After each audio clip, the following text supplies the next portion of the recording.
This episode is going to sound a little different than our usual format. Instead of walking through a single case in story form, we're documenting the history of one family, the Paddocks. This is not a full narrative, but rather a record of specific events, legal cases, and family history that can explain the world surrounding Stephen Craig Paddock.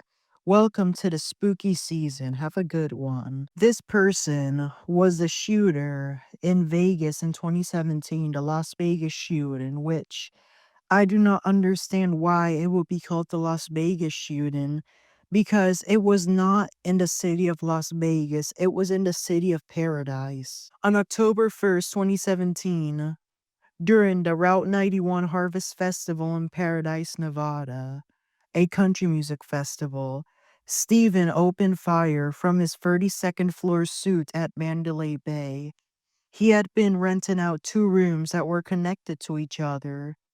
These rooms were shut down and are now empty. The administration at the hotel stated that they will never be rented out again. Over a span of about 10 minutes, he killed 60 people and injured hundreds more before killing himself, taking his own life.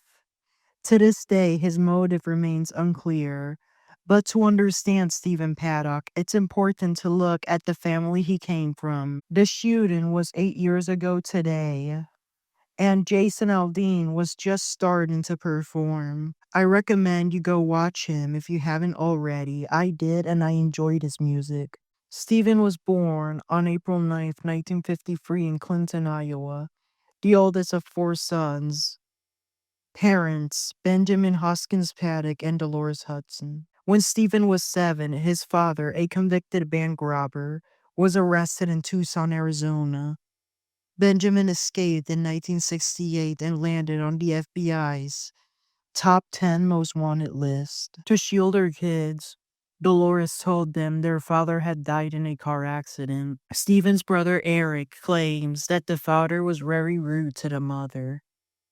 She later divorced Benjamin in Los Angeles County and raised the boys alone, working as a secretary.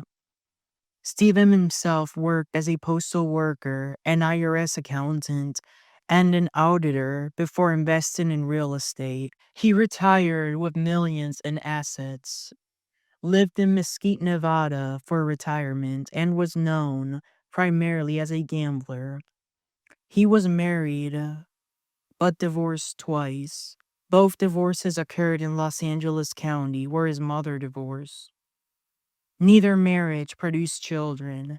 His only lawsuit on record came in 2011 when he sued a Cosmopolitan Hotel in Clark County after claiming he slipped and fell. The case was dismissed in 2014.